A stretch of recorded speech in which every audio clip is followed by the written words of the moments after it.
مرتبہ وہ قحط کی کیفیت تھی تو نماز استسقاء کے لیے قوم کو لے کر آپ باہر نکلے، لیکن جب دعا آپ نے کی تو اس میں صرف استغفار کیا، بارش کے لیے دعا نہیں کی۔ تو اب لوگوں نے کہا کہ آپ نے یہ کیا کیا، ہم تو آئے تھے یہاں بارش کی دعا کرنے۔ تو آپ نے فرمایا کہ در حقیقت استغفار ہے جو روک لگا، جو ہمارے گناہ ہیں وہ ہے کہ جو رحمت خداوندی کو روکے ہوئے ہیں۔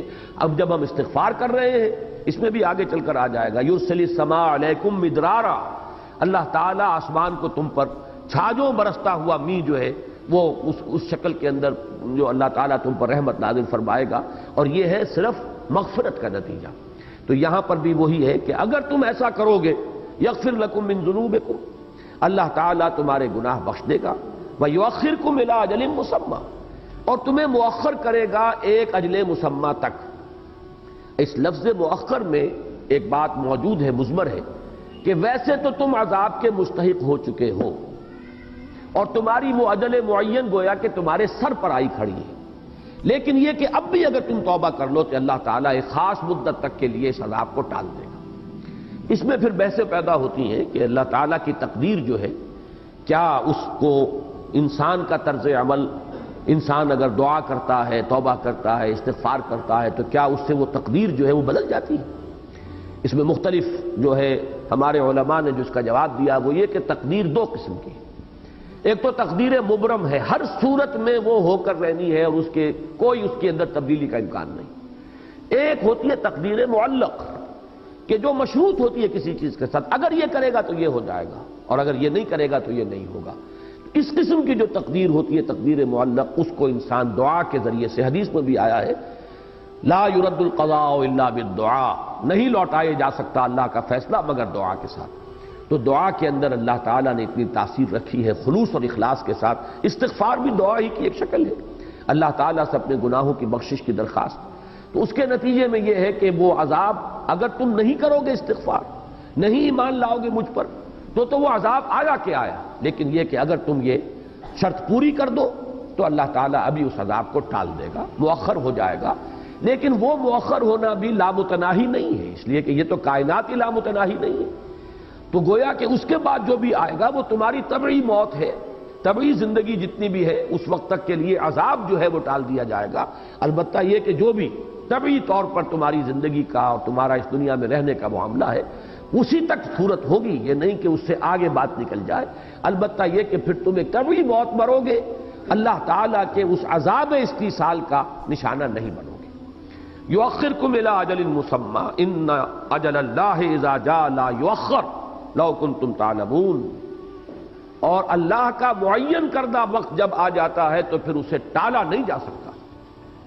جان لو، کاش کہ تم جان لو، کاش کہ تمہیں اس کا احساس اور شعور ہو جائے۔ اب یہ چند الفاظ میں وہ دعوت آ گئی، اب ہے وہ فریاد جو شروع ہو رہی ہے۔ قال رب انی دعوت قومی لیلا ونہارا، حضرت نوح نے عرض کیا پروردگار میں نے اپنی قوم کو پکارا ہے، دعوت پہنچائی ہے، رات بھی دن بھی، دن رات میں لگا رہا ہوں، میں نے کوئی وقت جو ہے مستثنا نہیں رکھا ہے، ہمہ وقت میں اس کام میں لگا رہا ہوں۔ جیسے ہمارے ہاں وہ ہمہ وقتی کارکن کی ایک اصطلاح ہے کہ پروردگار میں نے ہمہ وقت یہ کام کیا ہے، میں نہ دن دیکھا ہے نہ رات دیکھی ہے، میں نے کوئی اپنے آرام یا چین کی فکر نہیں کی ہے۔ دعوت قومی لیلا ونہارا فلم یزدہم دعائی الا فرارا، لیکن نہیں اضافہ کیا ان کے رویے میں میری اس دعوت نے اور میری ان کے پیچھے اس طریقے سے لگے رہنے نے مگر فرار، یہ اور بھاگے اور مجھ سے جو ہے دور ہونے کی انہوں نے کوشش کی، بجائے اس کے قریب آتے۔ جیسے کہ وہ غالب کا ایک شعر ہے کہ جتنا کھینچتا ہوں اور کھینچتا جائے ہے مجھ سے، میں نے جتنا بلایا تیری طرف یہ اور بھاگے مجھ سے بھی اور تجھ سے بھی۔ فلم یزدہم دعائی الا فرارا، ان کا یہ نفور، ان کا یہ استکبار، ان کا یہ فرار بڑھتا چلا گیا۔ وَإِنِّي كُلَّمَا دَعَوْتُهُمْ لِتَغْفِرَ لَهُمْ، اور میں نے جب بھی کبھی جب ان کو پکارا، ان کو دعوت دی تاکہ پروردگار تو انہیں معاف فرما دے، ان کے گناہوں کی مغفرت فرما دے، یعنی تاکہ یہ دعوت قبول کریں، استغفار کریں، ایمان لے آئیں اور اس کے نتیجے میں تیری مغفرت کے مستحق بن جائیں۔ تو یہ گویا کہ اس میں مضمون جو ہے مضمر ہے، اس کو کھولیں گے تو بات پوری یوں ہوگی۔ وَإِنِّي كُلَّمَا دَعَوْتُهُمْ، جب بھی اور جس طرح بھی میں نے انہیں پکارا، تاکہ یہ ایمان لائیں، استغفار کریں اور تیری مغفرت کے مستحق بن جائیں، لتغفر لہم، تاکہ تو انہیں بخش دے۔ جعلوا اصابعهم فی آذانہم واستغشوا ثیابہم واسروا واستکبروا استکبارا، تو انہوں نے اپنی انگلیاں اپنے کانوں میں ٹھوس لی۔ اب دیکھیے یہ ان کو در حقیقت ان آیات میں آئینہ دکھایا جا رہا ہے قریش کو کہ تم یہی کچھ کر رہے ہو آج محمد کے ساتھ صلی اللہ علیہ وسلم۔ آپ کے علم میں ہوگا، یہ جو سیرت میں یہ روایات موجود ہیں کہ حضور جب نکلتے تھے اپنی دعوت کے لیے تو خود ابو لہب حقیقی چچا وہ اپنے کانوں میں روئی ٹھوس کر اور انگلیاں ٹھوس کر پیچھے پیچھے چلتا تھا شور مچاتا ہوا کہ لوگوں ان کی بات نہ سننا، یہ جادوگر ہے، اگر اس کی بات تمہارے کانوں میں پڑ گئی تمہارے دل کی حالت تبدیل ہو جائے گی۔ تو خود بھی اپنے کانوں کے اندر انگلیاں ٹھوسے ہوتا تھا تاکہ کوئی بات جو ہے کلام اللہ کا کوئی جملہ جو ہے وہ اس کے کانوں میں نہ پڑ جائے اور وہاں سے ہو کر وہ دل تک نہ اتر جائے اور اس کی کیفیت تبدیل نہ ہو جائے۔ تو در حقیقت یہ تصویر ہے اس معاشرے کی اور وہ طرز عمل کے جو اس وقت لوگ حضور صلی اللہ علیہ وسلم کے ساتھ روا رکھ رہے تھے، اور جس کے نتیجے میں کہ وہ بات جو میں نے عرض کی ہے سأل سائل بعذاب واقع، حضور صلی اللہ علیہ وسلم نے بھی ان کے اس طرز عمل سے مایوس ہو کر گویا کہ اللہ تعالیٰ سے یہ درخواست کی کہ پروردگار اب انہوں نے ٹھکرانے کا، انکار کرنے کا، اعراض کا آخری جو ہے وہ حق ادا کر دیا ہے، لہذا اب یہ مستحق ہو چکے ہیں عذاب کے۔ وَإِنِّي كُلَّمَا دَعَوْتُهُمْ لِتَغْفِرَ لَهُمْ جَعَلُوا أَصَابِعَهُمْ فِي آذَانِهِمْ وَاسْتَغْشَوْا ثِيَابَهُمْ، انہوں نے اپنے کانوں میں اپنی انگلیاں ٹھوس لی اور اپنے کپڑے اپنے اوپر اوڑھ لیے، لپیٹ لیے۔ اب اس کے دو معنی ہو سکتے ہیں، ایک تو یہ کہ وہ دیکھنا بھی نہیں چاہتے تھے حضور کو، تو جس طریقے سے اعراض کرتے ہوئے اظہار نفرت کے طور پر کوئی شخص منہ پھیر لیتا ہے، کوئی شخص اپنا چادر جو ہے اس طریقے سے جو ہے لپیٹ لے کہ میں نہ آپ کو دیکھنا چاہتا ہوں نہ آپ کی بات سننا چاہتا ہوں۔ اور ایک یہ بھی ہو سکتا ہے کہ کانوں میں انگلیاں ٹھوسنے کے بعد بھی امکان رہتا ہو کہ کہیں کوئی بات جو ہے وہ میرے کان میں پڑ ہی نہ جائے، تو مزید یہ کہ کپڑے کو بھی اور اوپر سے کس لیا جائے۔ واستغشوا ثیابہم، اوڑھ لیے انہوں نے، لپیٹ لیے اپنے گرد اپنے کپڑے اپنی چادریں۔ واسروا واستکبروا استکبارا، اصرار یہاں اب صاد سے آیا ہے، اس کے معنی ہے ضد کرنا، ہٹ دھرمی، ڈٹ جانا غلط بات کے اوپر، اڑ جانا۔ واسروا، انہوں نے اصرار کیا ہے، یہ جم گئے ہیں، جامد ہو کر رہ گئے کہ زمین جنبت نہ جنبت گل محمد۔ واستکبروا استکبارا، انہوں نے بڑا استکبار کیا ہے۔ اس سورہ مبارکہ میں یہ مصدر جو آ رہا ہے بار بار آپ دیکھیں گے، یہ مفعول مطلق یہ تاکید کے لیے ہوتا ہے، فعل کے ساتھ اس فعل کا مصدر جب لایا جاتا ہے حالت نصبی میں تو گویا کہ اس فعل کی ایک ایسی تصویر جو انتہائی شدت کی ہو اپنی اصل حقیقت کے اعتبار سے۔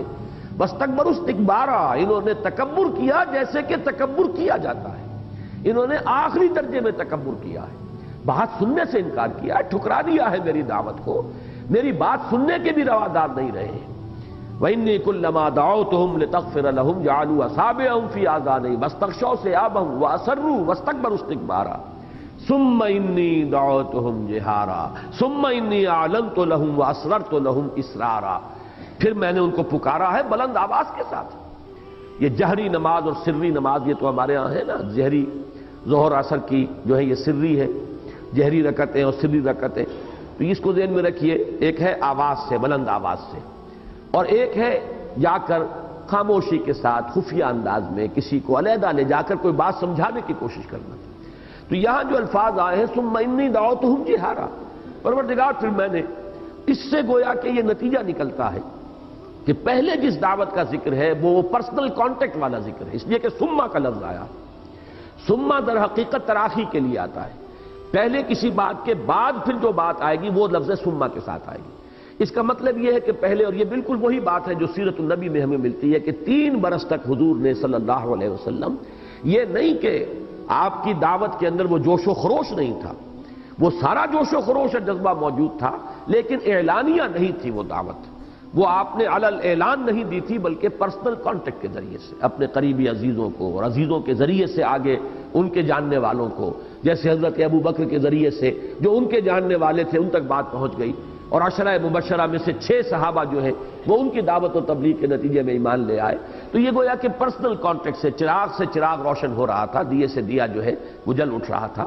لیکن اس کے بعد پھر وہ مرحلہ آیا فاصدع بما تؤمر، اب آپ کھڑے ہوئے کوہ صفا پر اور آپ نے نعرہ لگایا اور پھر اب آپ نے اعلانیہ دعوت شروع کی۔ تو یہ سما در حقیقت چونکہ لفظ آیا ہے تو پہلی دعوت وہ ہے کہ جس کی کیفیت وہ تھی کہ محض پرسنل کانٹیکٹ سے بات کو آپ پہنچا رہے تھے، لیکن اس کے بعد پھر آپ نے علی الاعلان، ڈنکے کی چوٹ، فاصدع بما تؤمر ثم انی دعوتہم جہارا ثم انی اعلنت لہم واسررت لہم اسرارا، یہ تیسری بات جب آئی ہے، یہ گویا کہ ان دونوں چیزوں کا مجموعہ بن گیا ہے۔ پہلے مرحلے میں دعوت صرف پرسنل کانٹیکٹ کے ذریعے سے، دوسرے مرحلے میں وہ ایک یعنی اعلانیہ دعوت علی الاعلان، ڈنکے کی چوٹ، تیسرے مرحلے میں آ کر یہ دونوں کمپوننٹس اس میں شامل ہو گئے۔ پھر میں نے ان کو ظاہری بھی پکارا ہے، علیحدگی میں بھی پکارا ہے، علیحدہ سمجھانے کی بھی کوشش جاری رکھی ہے۔ تو یہ پرسنل کانٹیکٹ کا معاملہ جو یہ کبھی ختم نہیں ہوا کرتا۔ کوئی دعوت، کوئی تحریک چاہے وہ عوامی مرحلے میں آ گئی ہو، لیکن اس کے بعد بھی یہ پرسنل کانٹیکٹ کے ذریعے سے دعوت جو ہے، افادیت اس کی انتہائی ہے اور اس کو برقرار رہنا چاہیے۔ تو میں نے ثم انی اعلنت لہم، اگرچہ پھر ایک تراخی آ رہی ہے، تو یہ دعوت کے 3 مراحل جو اس کو اچھی طرح سمجھ لیجئے۔ اس میں تیسرا مرحلہ جو ہے وہ بھی ایک گویا کہ مکسچر ہے، ان دونوں چیزوں کا ملا جلا معاملہ ہے کہ ثم انی اعلنت لہم، پھر میں نے ان کے لیے اعلانیہ بھی یہ بات پیش کی، واسررت لہم اسرارا، اور میں نے پھر خاموشی سے بھی، خفیہ انداز میں بھی، ایک ایک کے ساتھ علیحدگی میں جا کر بھی ان کو سمجھانے کی کوشش کی ہے۔ یہاں یہ مصدر جو آیا ہے، یہ میرا نام آ گیا ہے، اس کو نوٹ کر لیجئے، اس لیے کہ اس کے بارے میں بڑے اشتباہ رہتے ہیں۔ اکثر لوگ تو نام جو پہلی مرتبہ میرا سنتے ہیں تو وہ سمجھتے ہیں کہ یہ لفظ غلط ہے، اس لیے کہ انہیں یہ تو معلوم ہے کہ سر کی جمع اسرار ہے، صحیح معلوم ہے، سر کہتے ہیں بھید کو، اسرار جو ہے اس کی جمع ہو گئی، تو عام طور پر میرا نام لوگ پروناؤنس ہی کرتے ہیں اسرار، وہ سمجھتے ہیں کہ اس نے غلط نام اپنا رکھ لیا ہے تو ہمیں تو اس کی تصحیح کر دینی چاہیے، لیکن میرا نام جو ہے حقیقت میں اور اصلاً اسرار ہی ہے۔ اس پر بڑی بحث چل گئی تھی، یہ سن 82-83 میں جب بڑی کنٹروورسی چل رہی تھی میری ذات کے حوالے سے، وہ خواتین کا معاملہ، تو ہر اعتبار سے مجھ پر جو حملے ہوئے تھے ان میں سے ایک یہ بھی تھا کہ نام ہی غلط ہے ان کا، تو مجھے پھر وہ تحقیق کرنی پڑی، اور جب پھر میں نے لسان العرب کو کنسلٹ کیا تو میں حیران رہ گیا کہ لفظ اسرار جو ہے یہ مصدر ہے افعال سے، سر سے اسرار، اس کے معنی کسی چیز کا چھپانا یا چھپا کر کوئی بات کسی کو بتانا۔ اظہار میرے بڑے بھائی کا نام ہے، وہ ہے کسی شے کو ظاہر کرنا یا کسی شے کو غالب کرنا۔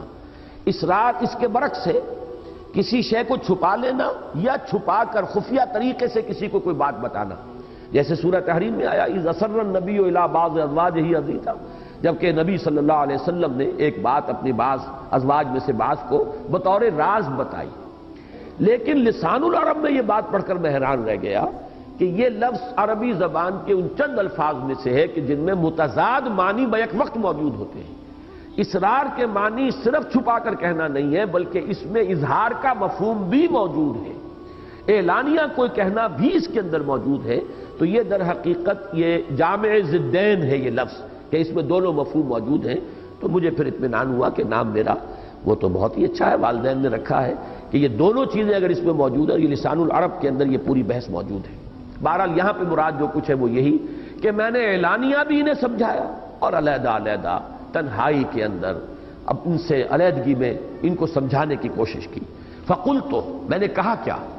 فقلت استغفروا ربکم انہ کان غفارا، میں نے ان سے کہا اپنے رب سے استغفار کرو، اور ظاہر بات ہے استغفار سے پہلے ایمان لانا پڑتا ہے، اپنے رب سے استغفار کرو، اس میں مضمر ہے ایمان لاؤ، اس کی توحید کا اقرار کرو، یہ بت پرستی ترک کرو۔ انہ کان غفارا، بہت اہم بات ہے جو اس کے اندر مضمر ہے، وہ بہت ہی معاف کرنے والا ہے، اس لیے کہ یہ سارا مشرکانہ نظام جو دنیا میں بنتا رہا ہے اس کے در حقیقت جو انڈر لائنگ اس کی فلسفی ہے، اس کی بنیاد کے اندر جو فکر کام کرتا ہے وہ یہ ہے کہ اللہ تو بہت دور ہے، بہت دور ہے، وراء الورا ثم وراء الورا، ہم بڑے پستی کے مکین ہیں، ہم تو ہیچ ہیں، ہماری بات تو وہاں تک پہنچ نہیں سکتی، کوئی سفارشی درکار ہے، کوئی درمیانی ایسے وسیلے ہوں کہ وہ ہماری سفارش کریں۔ اس حوالے سے وہ سارا نظام چلتا ہے کہ وما نعبدهم الا ليقربونا الى الله زلفا، یا یہ کہ یہ در حقیقت ہم شفاعنا عند اللہ، یہ جو ہستیاں جنہیں ہم پوجتے ہیں یہ تو اللہ کے ہمارے سفارشی ہیں، ہم نے ان کو کب کہا ہے کہ یہ ہمارے خالق ہیں؟ وَلَئِن سَأَلْتَهُم مَّنْ خَلَقَ السَّمَاوَاتِ وَالْأَرْضَ لَيَقُولُنَّ اللَّهُ، اے نبی اگر آپ ان سے پوچھیں گے کس نے پیدا کیا آسمان اور زمین، فوراً کہیں گے اللہ نے کیے، وہ کسی اور کو خالق نہیں مانتے تھے۔ لیکن اس اللہ کی جناب میں اس کی سرکار میں رسائی حاصل کرنے کے لیے کچھ درمیانی واسطوں کی ضرورت ہے، بس ان کی بھی کچھ دنڈوت ہم کرتے ہیں، کچھ چڑھاوے چڑھاتے ہیں تاکہ وہ خوش ہو جائیں، وہ اللہ کے ہاں ہماری سفارش کریں گے تو اللہ ہمیں معاف فرما دے گا۔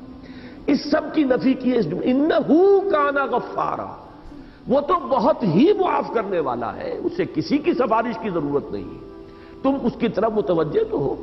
ہم تو مائل میں کرم ہے، کوئی سائل ہی نہیں، راہ دکھلائیں کسے رہنے منزل ہی نہیں۔ جیسا کہ وہ حدیث میں آتا ہے کہ ہر رات آخری حصے میں اللہ تعالیٰ سمائے دنیا تک نزول فرماتے ہیں اور پھر ندا ہوتی ہے حل من مستغفر فاغفر له، ہے کوئی استغفار کرنے والا کہ میں اسے بخش دوں، کوئی معافی چاہنے والا کہ اسے معاف کر دوں، حل من سائل فاعطیہ، ہے کوئی مانگنے والا کہ میں اسے عطا کروں۔ تو اللہ تو خود غفار ہے، تم کن چکروں میں پڑے ہوئے ہو؟ اپنا عمل درست نہیں کرنا، حرام خوری کو جاری رکھنا، اپنے غلط طرز عمل کو برقرار رکھنا اور تلاش کرنا ادھر ادھر کوئی سفارشی، کوئی ذرائع، کوئی وسائل، کوئی وسیلہ، تو یہ تمہاری اصل میں ساری کی ساری غلط فہمی ہے۔ وہ تو خود غفار ہے، بخشنے والا ہے، ذرا اس کی طرف خلوص قلب کے ساتھ رجوع تو کرو۔ فَقُلْتُ اسْتَغْفِرُوا رَبَّكُمْ إِنَّهُ كَانَ غَفَّارًا۔ اس کے نتیجے میں کیا ہوگا؟ يُرْسِلِ السَّمَاءَ عَلَيْكُمْ مِدْرَارًا، وہ آسمان چھوڑ دے گا تم پر چھاجو برستا ہوا، یہ لفظی ترجمہ ہے۔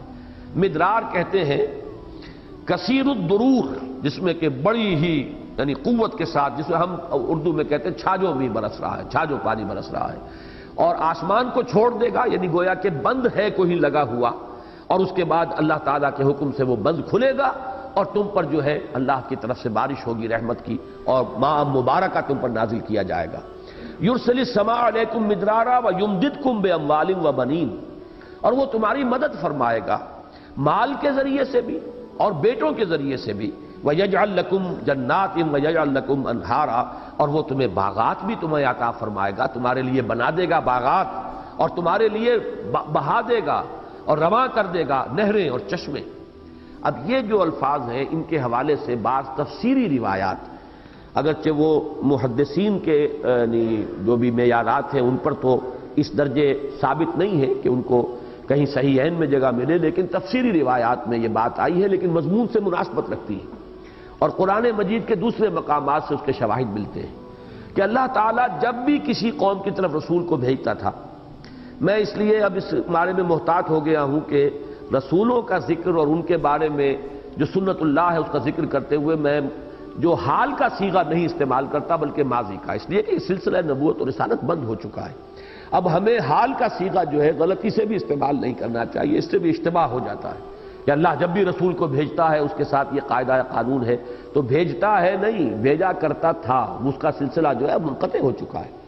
تو اللہ کا یہ قاعدہ رہا ہے، یہ سنت رہی ہے اللہ کی کہ جب بھی کسی قوم کی طرف کسی رسول کو وہ بھیجتا تھا تو اس قوم کو جھنجھوڑنے کے لیے چھوٹے چھوٹے عذاب، کہیں قحط پڑ گیا ہے، کہیں کوئی اور مصیبت آ گئی ہے، کہیں کسی اور طرح کی تکلیف آ گئی ہے، یہ تمام چیزیں اس لیے ہوتی تھی تاکہ یہ کچھ جاگے، ہوش میں آئیں، اس لیے کہ اگر فراوانی ہے، عیش ہے، آرام ہے تو اور غافل ہو جاتا ہے انسان، پھر یہ کہ اس کے اندر استغنا بڑھتا چلا جاتا ہے، بے پرواہی کے اندر اضافہ ہوتا ہے، غفلت جو ہے اور گہری ہو جاتی ہے۔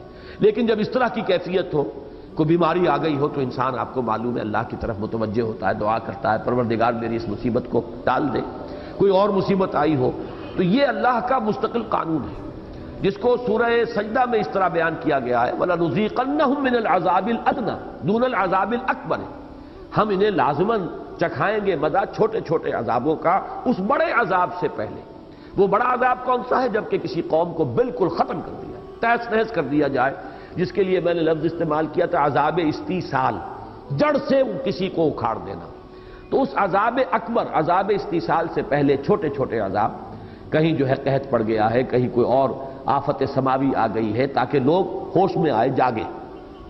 تو یہ روایات میں آتا ہے کہ حضرت نوح علیہ السلام کے زمانے میں بھی جبکہ ان کی قوم جو ہے اعراض اور انکار پر اصرار کر رہی تھی، سواد والا اصرار، تو ان پر بھی قحط آیا بہت شدید، اور اچانک ان کے ہاں بچوں کی پیدائش کا سلسلہ بھی رک گیا۔ معلوم ہوتا ہے جیسے پوری قوم بانجھ ہو گئی، گویا کہ نسل ختم ہوا چاہتی ہے۔ یہ 40 برس کا عدد آیا ہے کہ مسلسل نہ کسی بچے کی پیدائش ہو رہی ہے کسی گھر میں، اور بارش نہیں برس رہی ہے، شدید قسم کا ان کے اوپر جو ہے قحط کا عالم ہو گیا. اس میں کچھ یعنی معلوم ہوتا ہے کہ ان روایات کے ساتھ ان الفاظ کی مناسبت ہے. فَقُلْتُ اسْتَغْفِرُوا رَبَّكُمْ، میں نے ان سے کہا استغفار کرو اپنے رب سے. اور اسی کے حوالے سے میں نے عرض کیا تھا حضرت عمر کا وہ واقعہ کہ انہوں نے بارش کی دعا نہیں کی، استغفار کیا. جب لوگوں نے کہا کہ آپ آیتوں سے بارش کی دعا کریں تو آپ نے فرمایا استغفار ہی تو ہے، اور یہی آیت پیش کی کہ در حقیقت یہ جو ہمارے گناہ ہیں، ہماری خطائیں ہیں، کوتاہیاں ہیں، وہی تو روک بن جاتی ہیں اللہ تعالیٰ کی رحمت کے راستے میں. اگر اللہ بخش دے ان گناہوں کو تو گویا کہ وہ راستہ جو رحمت کا وہ کھل جائے گا، اور پھر ہمیں اللہ تعالیٰ ہماری تمام ضرورت کی چیزیں بہت پہنچائے گا. تو فرمایا فَقُلْتُ اسْتَغْفِرُوا رَبَّكُمْ إِنَّهُ كَانَ غَفَّارًا يُرْسِلِ السَّمَاءَ عَلَيْكُمْ مِدْرَارًا. اگر تم یہ کرو، استغفار کرو، پلٹو، رجوع کرو اپنے رب کی جناب میں، تو اللہ تعالیٰ یہ جو بند لگا ہوا ہے، اس لیے یرسلو کا لفظ میں نے عرض کیا تھا جیسے کہیں بندش اور اس کو کھول دیا جائے، تو یرسل السماء علیکم مدرارا، یہ جو بندش لگی ہوئی ہے، بارش نہیں ہو رہی ہے، اللہ اس بندش کو توڑ کر اور تم پر چھاجو بارش برسائے گا. وَيُمْدِدْكُمْ بِأَمْوَالٍ وَبَنِينَ، اور تمہیں مال سے بھی نوازے گا اور اولاد سے بھی نوازے گا. یہ تمہارے ہاں یہ سلسلہ بھی جو رک گیا ہے، اس کے بھی اللہ تعالیٰ جو ہے اس سلسلے کو جاری فرمائے گا. وَيَجْعَلْ لَكُمْ جَنَّاتٍ وَيَجْعَلْ لَكُمْ أَنْهَارًا، اور تمہارے لیے باغات بھی بنا دے گا اور نہریں اور چشمے رواں کر دے گا. مَا لَكُمْ لَا تَرْجُونَ لِلَّهِ وَقَارًا. اب جو انداز ہے وہ تشویق کا، ترغیب کا، بڑی ہی دل سوزی کے ساتھ ان کو بلانے کا، یہ آیت جو ہے اس میں جلالی انداز ہے. مَا لَكُمْ لَا تَرْجُونَ لِلَّهِ وَقَارًا، تمہیں کیا ہو گیا ہے؟ تم اللہ تعالیٰ کے جلال کا کوئی اندیشہ نہیں رکھتے؟ اللہ تعالیٰ کی غیرت کہیں جوش میں نہ آ جائے؟ تم جو جس طریقے سے اکڑ رہے ہو اور جس طریقے سے استکبار کر رہے ہو، جس طرح میری دعوت کو رد کر رہے ہو، اعراض کر رہے ہو، تمہیں کوئی اندیشہ نہیں رہا کہ اللہ تعالیٰ جہاں رؤوف ہے، ودود ہے، رحیم ہے، وہیں پھر ذو انتقام بھی ہے، شدید الانتقام، بہت سخت انتقام لینے والا، سخت سزا دینے والا، شدید العقاب. تو یہاں وقارا، اللہ کی شان جلالی، اللہ کی عظمت کا ظہور نہ ہو جائے کہیں، اور اللہ تعالیٰ کی وہ غیرت جو ہے وہ کہیں جوش میں نہ آ جائے کہ جس کے نتیجے میں تمہیں نسیم منسیہ کر دیا جائے. مَا لَكُمْ لَا تَرْجُونَ لِلَّهِ وَقَارًا، تمہیں کوئی اندیشہ نہیں رہا، تمہیں کوئی خیال نہیں، تمہیں کوئی گمان نہیں رہا، تمہیں کوئی توقع نہیں ہے کہ اللہ تعالیٰ کا جلال جو ہے کہیں وہ ظاہر نہ ہو جائے. وَقَدْ خَلَقَكُمْ أَطْوَارًا، حالانکہ اس نے تمہیں پیدا فرمایا ہے جیسے کہ تم جانتے ہو کہ ایک کیفیت کے بعد دوسری، دوسری کے بعد تیسری، جیسے کہ سورہ حج میں اور سورہ مومنون میں آیا ہے وَلَقَدْ خَلَقْنَا الْإِنسَانَ مِنْ سُلَالَةٍ مِّن طِينٍ ثُمَّ جَعَلْنَاهُ نُطْفَةً فِي قَرَارٍ مَّكِينٍ ثُمَّ خَلَقْنَا النُّطْفَةَ عَلَقَةً فَخَلَقْنَا الْعَلَقَةَ مُضْغَةً فَخَلَقْنَا الْمُضْغَةَ عِظَامًا فَكَسَوْنَا الْعِظَامَ لَحْمًا ثُمَّ أَنشَأْنَاهُ خَلْقًا آخَرَ فَتَبَارَكَ اللَّهُ أَحْسَنُ الْخَالِقِينَ. تو یہ دو صورتیں جو آپس میں جوڑے کی حیثیت رکھتی ہیں، سورہ حج اور سورہ مومنون، ان میں آپ دیکھیں گے کہ یہ مضمون انہی دو صورتوں میں بڑی خوبصورتی کے ساتھ آیا ہے. پہلے رکوع میں وہاں بھی ہے اور پہلے ہی رکوع میں سورہ مومنون میں بھی ہے. قد خلقکم اطوارا طورا بعد طور، ایک کیفیت کے بعد دوسری، دوسری کے بعد تیسری، تمہیں کہاں سے کہاں پہنچا دیا ہے گندے پانی کی بوند سے، اور تمہیں ایک انسان بنا کر کھڑا کر دیا ہے. اتنی اعلیٰ صلاحیتیں تمہارے اندر ودیت کر دی ہیں. الم تروا کیف خلق اللہ سبع سماوات طباقا،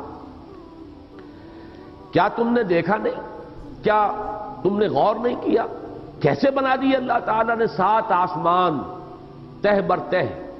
ان کے بارے میں ہر جگہ جہاں بھی الفاظ آتے ہیں میں عرض کرتا رہا ہوں کہ تاحال ان الفاظ کی حقیقت ہم پر منکشف نہیں ہوئی. ہمارا علم جو ہے، جو بھی اس کاسمولوجی جسے آپ کہتے ہیں یا ایسٹرونومی، اس کا علم ابھی یہاں تک نہیں پہنچا ہے کہ یہ حقیقت منکشف. لیکن ایمان ہمارا ہے کہ وقت آئے گا کہ معلوم ہوگا جب اور انسان کا علم بڑھے گا کہ یہ ہے وہ حقیقت جس کو 7 آسمانوں کی شکل میں اور اس طریقے سے قرآن مجید نے بار بار بیان کیا ہے. تاحال ہم اس کی اصل حقیقت کو جاننے سے قاصر ہیں اور ہمارے لیے ممکن نہیں ہے. یہاں پر ایمان بالغیب اور قرآن مجید پر پورا اعتماد اور یقین، بس یہی ہمارا سہارا ہے. 7 آسمان طباقہ ایک دوسرے پر تہ بر تہ. وجعل القمر فیہن نورا، اور ان آسمانوں میں رکھ دیا اس نے چاند کو ایک روشن قندیل بنا کر. وجعل الشمس سراجا، اور اس نے بنا دیا ہے سورج کو ایک چراغ. یہ جو لفظ ہے چاند اور سورج کا جو تقابل قرآن مجید میں آتا ہے، یہ سورہ فرقان کے آخری رکوع میں بھی ہے. تبارک الذی جعل فی السماء بروجا وجعل فیہا سراجا وقمرا منیرا. سورج کو ہمیشہ کہا گیا چراغ. چراغ وہ ہے کہ جس میں کمبسٹن کا عمل جو ہے، عمل احراق، جلنے کا عمل ہو رہا ہوتا ہے، اس میں نور بھی ہے، حرارت بھی ہے. تو چونکہ اب سائنس ہماری جو ہے وہ اس بات کو واضح طور پر جانتی ہے. سورج تو ایک بہت بڑی بھٹی ہے، ایسی بھٹی جس کا کہ ہم تصور ہی نہیں کر سکتے. وہاں سے ہی یہ حرارت اور یہ جو نور کا جو بھی طوفان ہے وہ نکلتا ہے. لیکن چاند میں کوئی عمل نہیں ہے کمبسچن کا، وہ تو ایک ٹھنڈی شے ہے. اس کے اندر جو روشنی ہے وہ بھی ریفلیکٹ ہو رہی ہے سورج کی روشنی، اس کے اندر اپنی روشنی بھی نہیں ہے. تو چاند اور سورج کے مابین جو فرق ہے، قرآن مجید نے اس کو بڑے نمایاں انداز میں چاند کو کہا ہے وہ منور ہے، منیر ہے، روشن ہے. لیکن سورج جو ہے وہ چراغ ہے جس میں کہ کوئی شے جل رہی ہے. صرف فرق یہ ہے کہ آپ کے چراغ میں کوئی مٹی کا تیل جل رہا ہے لالٹین میں، یا چراغ کے اندر کڑوا تیل جل رہا ہے، اور وہاں کیا جل رہا ہے اس کا آپ اندازہ نہیں کر سکتے کہ اس کی کتنی حرارت ہے اور کتنی اس کے اندر طوفانی جو ہے وہ عمل احراق جو ہے کس کیفیت میں ہے. لیکن بہرحال جہاں تک دو الفاظ کا تعلق ہے وہ صحیح منطبق ہوتے ہیں. وَجَعَلَ الْقَمَرَ فِيهِنَّ نُورًا، اور اس نے ان آسمانوں کے اندر یہ ایک قندیل روشن کر دی ہے یہ چاند کی. وَجَعَلَ الشَّمْسَ سِرَاجًا، اور سورج کو بنا دیا ہے چراغ. وَاللَّهُ أَنبَتَكُم مِّنَ الْأَرْضِ نَبَاتًا، اور اللہ نے تمہیں اگایا ہے زمین سے جیسے کہ اگایا جاتا ہے. یہ آیت اس سورہ مبارکہ کی یہ ذرا ایسی ہے کہ جس کے بارے میں تفصیلاً غور کرنے کی ضرورت ہے. باقی مضامین تو قرآن مجید کے اکثر و بیشتر وہ مضامین ہیں کہ جو بار بار تکرار کے ساتھ آتے ہیں، لیکن یہ الفاظ بڑے غیر معمولی ہیں. اور اس انداز میں میرے علم میں نہیں ہے کہ کسی اور جگہ یہ انداز جو ہے انسان کی تخلیق کے ضمن میں یہ اسلوب اختیار کیا گیا ہو یا اس سے کوئی ملتا جلتا اسلوب ہو. وَاللَّهُ أَنبَتَكُم مِّنَ الْأَرْضِ نَبَاتًا، اللہ نے تو تمہیں اگایا ہے زمین سے جیسے اگایا جاتا ہے. اب اس میں ایک تو وہ لوگ کہ جن کا رجحان ہے کہ ایولیوشن جو ہے ڈارون کا نظریہ ارتقاء کے نام سے وہ معروف ہے، لیکن اصل میں اس کے دو حصے کیے جانے چاہیے. ایک ہے نظریہ ارتقاء، ایک ہے ڈارون کا نظریہ ارتقاء. ان دونوں میں بڑا فرق ہے. جہاں تک ارتقاء کا تعلق ہے وہ تو ہمارے علماء اور ہمارے مفکرین نے بہت پہلے اس کے بارے میں گفتگو کی ہے. ابن مسکوے ہو، مولانا روم ہو، بڑی صراحت کے ساتھ انہوں نے ارتقاء کا ذکر کیا ہے کہ اس کائنات کا تدریجاً یوں ارتقاء ہوا ہے، اور پھر یہ جمادات سے پھر نباتات، اور نباتات سے حیوانات، اور حیوانات سے انسان کی تخلیق جو ہے تدریجاً ہوئی ہے. تو ارتقاء کے ماننے والے تو بہت لوگ ہیں. ڈارون کا نظریہ ارتقاء در حقیقت وہ ارتقاء کی جو میکینزم ہے، اس کی جو شکل ہے، جو اس کا پروسیس بنتا ہے، اس کی توجیہ ہے. اس نے اس کو بیان کیا ہے دو اصطلاحات کے حوالے سے. ایک تو اسٹرگل فار ایگزسٹنس اور ایڈیپٹیشن، کہ تمام اس دنیا کے اندر حیوانات کے مابین ایک کشمکش جاری ہے اپنے آپ کو برقرار رکھنے کے لیے. چیزیں کم ہیں، کمپٹیشن بہت ہے. تو جو بھی ان میں سے سروائیول آف دی فٹسٹ، جو اس میں سے نہایت فٹ ہوگا وہی سروائیو کرے گا، باقی ختم ہو جائیں گے. تو حالات جب بدلتے ہیں تو جو اپنے اندر حالات کے ساتھ سازگاری پیدا کر کے اور اپنے وجود کو مناسب بنا لیتا ہے بدلے ہوئے حالات کے، وہ بچ جاتا ہے. باقی جس کے اندر یہ ایڈیپٹیشن کی صلاحیت نہیں ہے وہ ختم ہو جاتا ہے. تو struggle for existence, survival of the fittest, اور ایڈیپٹیشن کے ذریعے سے نئے جو وہ اپنے اوصاف پیدا کرتا ہے وہ جاندار اپنے اندر ماحول کے ساتھ سازگاری اختیار کرنے کے لیے، یہ تھوڑے تھوڑے بڑھتے چلے جاتے ہیں اور نسل منتقل ہوتے ہیں، یہاں تک کہ ان کے اندر اتنی بڑی تبدیلی ہو جاتی ہے کہ ایک بالکل نئی نوع وجود میں آ جاتی ہے. یہ در حقیقت اس کا فلسفہ یہ ہے کہ اس نے توجیہ کی ہے ایولیوشن کی، لیکن یہ وہ شے ہے کہ جسے آج تک ثابت نہیں کیا جا سکا. اس لیے کہ سائنس میں تو آپ کو معلوم ہے اصول یہ ہے کہ جو آپ کا ہائپوتھیسس ہے، جو آپ کا نظریہ ہے، اس نظریے میں جو چیز بنیادی ہے اسے آپ ایکسپیریمنٹ سے ثابت کر دیجیے، تب اب وہ ایک ثابت شدہ حقیقت مانا جائے گا. لیکن اگر اس کو آپ ثابت نہیں کر سکتے تو ایک اسپیکولیشن ہے، ایک نظریہ ہے، نظریے کی حیثیت سے برقرار رہے گا، لیکن یہ کہ اس کو لوگ رد بھی کریں گے. چنانچہ ڈارون کا نظریہ جو ہے وہ خود بایولوجی کے میدان میں رد کیا گیا ہے، اور بہت سے دوسرے متبادل جو ہے نظریات پیش کیے گئے، اس لیے کہ یہ ثابت نہیں ہو سکا کہ ایکوائرڈ کریکٹر جو ہوتا ہے، کوئی حیوان اپنے اندر جو نئی چیز پیدا کرتا ہے، وہ آیا نسلاً منتقل ہو سکتی ہے؟ وہ آگے نسلاً منتقل نہیں ہوتی، وہ اس انڈیویجول تک رہ جاتی ہے، بات آگے نسلاً منتقل نہیں ہوتی. اگر تو یہ ثابت کر دیا جائے ایکسپیریمنٹیشن سے کہ منتقل ہو سکتی ہے تب تو ڈارون کا جو یہ نظریہ ہے یہ گویا کہ ثابت ہو جائے گا. لیکن جب تک اس کو اسٹیبلش نہ کیا جائے تجربے سے، اس وقت تک وہ نظریہ محض ایک نظریہ ہے. لیکن اصل شے اس کو علیحدہ رکھ لیجئے. میرے نزدیک چونکہ میرا رجحان ہے اس بات کی طرف کہ میں ارتقاء کو ماننے والوں میں سے ہوں، اور ارتقاء کے اندر میرے نزدیک جو شے تبدیلی پیدا کرتی ہے وہ امر اللہ ہے، کن فیکون. اللہ تعالیٰ تدریجاً ایک کے بعد دوسری، دوسری کے بعد تیسری، ایک سے دوسری جو نوع پیدا کر رہا ہے، اس میں یہ نہیں ہوتا ہے کہ ایکوائرڈ کریکٹر جو ہیں خود بخود ٹرانسمٹ ہو جائیں، بلکہ اس کے اندر تبدیلی ہر مرحلے پر لفظ کن کے ذریعے سے، اللہ کے امر کے ذریعے سے وہ تبدیلی آتی ہے. اس بات کو اگر سمجھ لیا جائے، اس کو مان لیا جائے، تو پھر نظریہ ارتقاء کے اندر نہ کوئی کفر رہا نہ کوئی شرک رہا. اس کی اسلام کے ساتھ اب کوئی یوں سمجھیے کہ مقابلے یا مخالفت کا مسئلہ نہیں. اس کی مثال جو میں دیا کرتا ہوں وہ یہ ہے کہ ایک تصور تو یہ ہے کہ کوئی اوپر سے کوئی دیوتا ہے یا دیوی ہے یا اللہ ہے، کوئی چھاج ہے، اس میں سے وہ پانی برسا رہا ہے. ایک یہ تصور ہو سکتا ہے توہماتی تصور. ایک تصور یہ ہے کہ نہیں صاحب، یہ تو ہم نے جان لیا، ہمیں معلوم ہو گیا بارش کیسے برستی ہے. وہ تو سمندر سے بخارات اٹھتے ہیں، پھر وہ اوپر جاتے ہیں، ٹھنڈے ہو جاتے ہیں، تو وہ پھر بادلوں کی شکل اختیار کرتے ہیں، پھر ہوائیں ان کو لے کر دور دراز جگہ پر جاتی ہیں، پھر وہ کئی پہاڑوں سے ٹکراتے ہیں یا کوئی اور ایٹماسفیرک کنڈیشنز کی تبدیلی کی وجہ سے وہ بارش کی شکل میں یا برف کی شکل میں زمین پر آ جاتے ہیں. یہ ایک سائیکل ہے. پھر وہ برف پگھلتی ہے یا بارش پانی کا جو ہے وہ آتا ہے، وہ فضا کو دھوتا ہوا اور زمین کے مختلف ندیوں نالوں میں سے ہوتا ہوا پھر اور دریاؤں سے ہوتا پھر سمندر میں پہنچ جاتا. یہ تو ایک سرکل ہے، یہ ایک سرکل ہے جو چل رہا ہے، واٹر سائیکل. اب یہ کہ اگر تو آپ یہ سمجھیں کہ یہ خود بخود ہو رہا ہے تو یہ کفر ہوگا. اگر آپ یہ کہیں کہ یہ سب کچھ اللہ کر رہا ہے، یہ اذن رب سے ہے، یہ قانون اللہ کا بنایا ہوا ہے، تو اس قانون کو مان کر اس کے معنی نفی نہیں ہو جائیں گے اللہ کی قدرت کے یا اللہ کی الوہیت کے یا اللہ کی حاکمیت کے، بلکہ اللہ نے یہ قاعدہ بنایا، اللہ نے یہ قانون بنایا. اسی طرح ارتقاء میں اگر حکم خداوندی، اذن خداوندی کو آخری فیصلہ کن بات مانی جائے تو پھر اس کے بعد اس میں کوئی کفر یا الحاد نہیں ہے. لیکن اگر یہ سمجھا جائے کہ یہ آٹومیٹک خود بخود اس طریقے سے ہو رہا ہے جیسے کہ ڈارون نے کہا، تو یقیناً پھر وہ مذہب سے اور مذہب کی تعلیمات سے بہت دور لے جاتا ہے انسان کو. اور آج مغرب میں سب سے بڑا المیہ یہی ہے. در حقیقت مذہب سے سب سے زیادہ دور کرنے والی شے سائنس کے میدان میں یہ نظریہ ارتقاء ہے اور کوئی دوسری شے نہیں ہے. فزکس کے میدان میں کوئی شے ایسی نہیں ہے کہ جو مذہب سے آپ کو دور لے جانے والی. کیمسٹری کے میدان میں کوئی شے ایسی نہیں ہے جو ٹکراتی ہو مذہب کے ساتھ. یہ صرف یہی معاملہ ہے کہ ڈارون کے نظریہ ارتقاء نے جو توجیہ پیش کی ہے اس کے نتیجے میں الحاد اور کفر جو ہے وہ خود بخود ذہنوں کے اندر بیٹھ جاتا ہے. امریکہ جیسے ملک کے اندر ایک بڑا سٹرونگ ریزنٹمنٹ ہے کہ تم ہائی اسکول کے لیول پر نظریہ ارتقاء پڑھا دیتے ہو ہمارے بچوں کو، نتیجتاً مذہب کی کوئی بنیادی ان کے ذہن میں نہیں رہتی، اس کی بنیاد ہی ختم ہو جاتی ہے. لہذا وہاں ہمیشہ کنٹروورسی چلتی رہتی ہے کہ جو لوگ بھی کچھ مذہبی مزاج کے وہ کہتے ہیں کہ نظریہ ارتقاء ہائی اسکول لیول پر نہ پڑھایا جائے. یہ ابھی کچا ذہن ہوتا ہے، اور ہائی اسکول وہاں پر ہوتا ہے وہ 12 سال والا.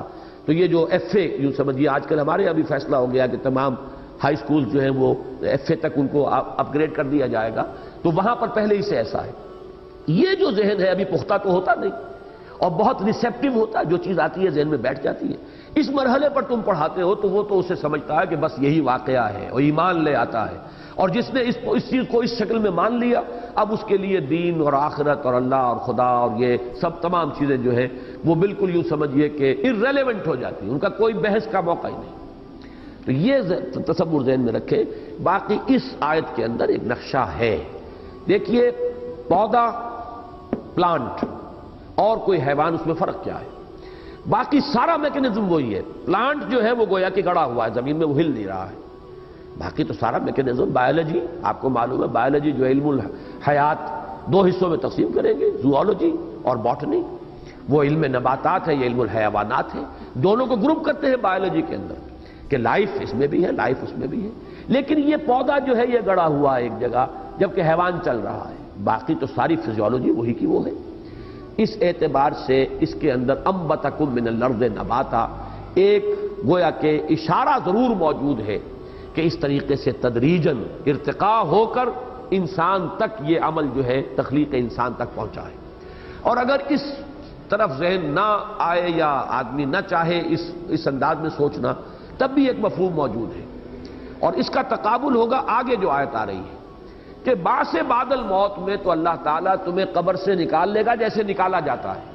وہاں یہ نہیں ہوگا کہ پھر بچے کی شکل میں کوئی آئے, پھر اس کی تدریجاً ترقی ہو, جیسے پودا ہے بڑھ رہا ہے, بڑھتا چلا جا رہا ہے, ابھی وہ صرف 2 پتیاں تھی, پھر آگے بڑھا, پھر آگے بڑھا, پھر تناور درخت بنا. اسی طریقے سے انسان کا بچہ ہے, وہ پیدا ہوا تو بہت ہی یوں سمجھیے کہ عاجز اور لاچار, بڑی مشکل سے تو وہ کھڑا ہونا سیکھتا ہے, پھر وہ بڑھتا ہے, اس کا قد جو ہے اونچا ہوتا چلا جاتا ہے. یہ اس تخلیق اول میں تو ایسا ہے. واللہ انبتکم من الارض نباتا, یہاں تو تم جیسے پودا اوپر پروان چڑھتا ہے اور اوپر جاتا ہے, ایسے ہی تم نے بھی 20 سال لیے ہیں اپنے اس قد تک پہنچنے میں, یا اپنے اس جسم کی اس پختگی کو پہنچنے میں. لیکن قیامت کے دن بعث بعد الموت جب ہوگا تو وہ تو اللہ نکال لے گا. یخرجکم اخراجا, پھر وہاں جو ہے انبتکم نباتا والی بات نہیں ہوگی. پھر یہ وقت جو ہے اس میں نہیں لگے گا تمہاری اپنی اس پوری جو شخصیت ہے اس تک پہنچنے کے لیے. تو اس کے تقابل کے لیے بھی یہ لفظ جو ہے بہت ہی مناسب ہے کہ تمہیں یہاں تو اس نے اگایا ہے جیسے اگایا جاتا ہے, جیسے پیڑ تدریجاً بڑھتا ہے ایسے ہی تم بھی بڑھے ہو. لیکن یہ ہے کہ وہاں جب معاملہ ہوگا تو اس کے لیے الفاظ بعد میں آ رہے ہیں. بہرحال اس میں ایک اشارہ موجود ہے اس ارتقاء کی طرف بھی. ایک تو ہے ایک فرد کا پودے کی طرح آگے بڑھنا, ایک ہے اس پوری جو حیواناتی کنگڈم ہے, اینیمل کنگڈم, اس کے اندر تدریجاً ارتقاء ہوتے ہوئے. اور عجیب بات یہ ہے کہ یہ بایولوجی میں بھی اس کو کہا جاتا ہے ٹری آف ایوولوشن. یہ درخت ہے ارتقاء کا, اور اس ٹری آف ایوولوشن کے ٹاپ پر ہومو سیپینس, ہومو سیپینس جو ہے وہ انسان کا بایولوجیکل نیم ہے. Homo sapiens stands at the top of that evolution tree. تو وہاں بھی ایک تصور جو ہے وہ درخت کا دیا جاتا ہے, اور اس میں سے شاخیں نکلتی ہیں درخت میں سے. تو مختلف مراحل پر مختلف سپیشیز جو ہے علیحدہ ہوتی چلی گئی, لیکن درخت جو ہے ابھی بڑھتا چلا جا رہا ہے یہاں تک کہ اس کے ٹاپ پر ہومو سیپینز آیا. تو واللہ انبتکم من الارض نباتا, اس میں وہ رنگ بھی موجود ہے. اور یہ کہ عام معنی میں یہ بھی کہ جس طرح پودا تدریجاً بڑھتا ہے, بلند سے بلندتر ہوتا ہے یہاں تک کہ اپنی وہ جو پوری اس کی ہے اونچائی وہاں تک پہنچ جاتا ہے, اسی طرح تمہیں بھی اللہ نے اسی طرح اگایا ہے. فرق صرف یہ ہے کہ تم چلتے پھرتے اگے ہو, بڑھے ہو, اور وہ پودا جو ہے وہ ایک جگہ پر گڑا ہوا جو ہے وہ بڑھتا ہے, اور اس کے سوا کوئی فرق نہیں. واللہ انبتکم من الارض نباتا ثم یعیدکم فیہا, پھر وہ تمہیں اس کے اندر دوبارہ لے جائے گا. وَيُخْرِجُكُمْ إِخْرَاجًا, اور تمہیں نکال لے گا جیسے نکالا جاتا. یہ گویا کہ ایسے جیسے کسی جگہ پر صندوق میں کوئی چیز رکھی ہوئی اور نکال لی. اب اس میں کوئی ارتقاء وغیرہ کا مسئلہ نہیں ہے. وہ جو بعث بعد الموت ہے وہ دفعتاً ہے, وہ اچانک ہوگی. اس کے اندر یہ ارتقائی عمل نہیں ہوگا, نہ وہ ارتقاء لمبا عمل, اور نہ یہ ایک فرد کا ارتقاء جو ہو رہا ہے کہ وہ اتنا وقت لیتا ہے اپنی قوت اور شدت کو پہنچنے میں, وہ نہیں. وہ یخرجکم اخراجا, تمہیں وہاں سے نکال لے گا جیسے نکالا جاتا ہے. جیسے کوئی چیز بنی بنائی کہیں موجود ہے اور وہاں آپ نے ہاتھ ڈالا اور نکال لیا, ایسے ہی اللہ تعالیٰ تمہیں اس زمین سے دوبارہ نکال لے گا. واللہ انبتکم من الارض نباتا ثم یعیدکم فیہا ویخرجکم اخراجا واللہ جعل لکم الارض بساطا, اور اللہ تعالیٰ نے تمہارے لیے زمین کو ایک فرش بنا دیا ہے, بچھونا بنا دیا ہے. اس میں تمہارے لیے ساری چیزیں, تمہاری آسائش کی, آرام کی, تمہاری ساری ضروریات. آج کل تو آپ نے سنا ہوگا ایسے بیڈز بنتے ہیں, ان کے $10,000 اس کی ایک بیڈ کی قیمت ہوتی ہے کہ اسی میں سب کچھ, اس بیڈ کے اندر ہی سب کچھ ہے. ایک بٹن دبائیے تو یہ ہو گیا, اور دوسرا بٹن دبائیے تو یہ چیز نکل آئی, اور تیسرا بٹن دبائیے تو وہیں پہ بیٹھے بیٹھے بیڈ کے اندر وہ ساری آپ کی ضرورتیں پوری ہو جاتی. تو اللہ تعالیٰ نے ایسا بستر بنایا ہے اس زمین کو کہ اس کے اندر تمہاری تمام ضروریات اس نے فراہم کر دی ہیں. واللہ جعل لکم الارض بساطا لتسلکوا منہا سبلا فجاجا, تاکہ تم اس کے اندر چلو اور وہ راستے, تنگ راستے, فج کہتے ہیں گھاٹی کو, فج عمیق یہ لفظ آیا ہے سورہ حج میں بھی کہ 2 پہاڑوں کے درمیان. اور خاص طور پر چونکہ مخاطب اول جو ہے قرآن مجید کے وہ حجاز کے لوگ ہیں, عرب کے لوگ ہیں, اور حجاز جو ہے پہاڑی سلسلوں پر مشتمل ہے. تو ان میں جو بھی راستے بنتے ہیں وہ در حقیقت گھاٹی کی شکل میں ہوتے ہیں, ادھر بھی پہاڑ ادھر بھی پہاڑ, کہیں اوپر جا کر پھر وہ درے کی شکل بن جائے گی. تو یہ اللہ نے تمہارے لیے راستے بنا دیے ہیں. اونچے اونچے پہاڑ ہیں لیکن انہی میں ایسے درے رکھ دیے ہیں کہ آسانی سے تم ان کو کراس کرتے ہو اور اس زمین کے اندر گھومتے پھرتے ہو. اب یہ تو گویا کہ حضرت نوح علیہ السلام کی دعوت. اب اس میں کس اسلوب سے, کس انداز سے, کس پیرائے میں, کتنے دل نشین انداز میں انہوں نے باتیں کی ہیں. اللہ تعالیٰ کی عظمت کو کیسے واضح کیا ہے، اللہ کی خلاقی کا کیسے ان کو تصور دیا ہے. یہ ساری چیزیں ہر داعی دین کے لیے جو بھی اللہ کی طرف لوگوں کو بلانا چاہتا ہو، داعی اللہ، اسے ایک ایک لفظ کو اچھی طرح سمجھنا چاہیے کہ یہ ایک گویا کہ کردار ہمارے سامنے آ رہا ہے، نمونے کا کردار. اور اسی میں یوں سمجھیے کہ حضور صلی اللہ علیہ وسلم کی شخصیت موجود ہے. اسی انداز میں حضور بلا رہے تھے. یہی مراحل تھے. پہلے وہ بالکل پرسنل کانٹیکٹ کے ذریعے سے دعوت، پھر اس کے بعد اعلان دعوت، لیکن اس کے بعد یہ کہ وہ سلسلہ جو ہے اسررت لہم اسرارا والا سلسلہ بھی جاری رہا اور یہ دعوت آگے بڑھی ہے. لیکن حضرت نوح علیہ السلام کی قوم نے جس طریقے سے ان کی دعوت کو رد کیا ہے، اب اس کا نقشہ ہے. قال نوح رب انہم عصونی، فریاد کی نوح نے، میں نے اب قالا کا ترجمہ کیا ہے، فریاد کی نوح نے، اے میرے رب، ربی کا در حقیقت یہ مخفف ہے، رب، اے میرے پروردگار، انہم عصونی، انہوں نے میری نافرمانی کی ہے، میری بات ماننے سے انکار کیا ہے، میری دعوت کو رد کر دیا ہے. واتبعوا من لم يزده ماله وولده الا خسارا، اور انہوں نے پیروی کی ہے انہی لوگوں کی جن کو ان کے مال اور اولاد نے سوائے گھاٹے کے اور کچھ نہیں دیا. یہ لفظی ترجمہ میں نے کیا ہے. انہوں نے پیروی کی واتبعوا من، ان کی، من لم یزدہ، جس کو کہ نہیں اضافہ کیا ہے، مالہ، اس کے مال نے، وولدہ، اور اس کی اولاد نے، الا خسارا، مگر گھاٹا اور خسارہ.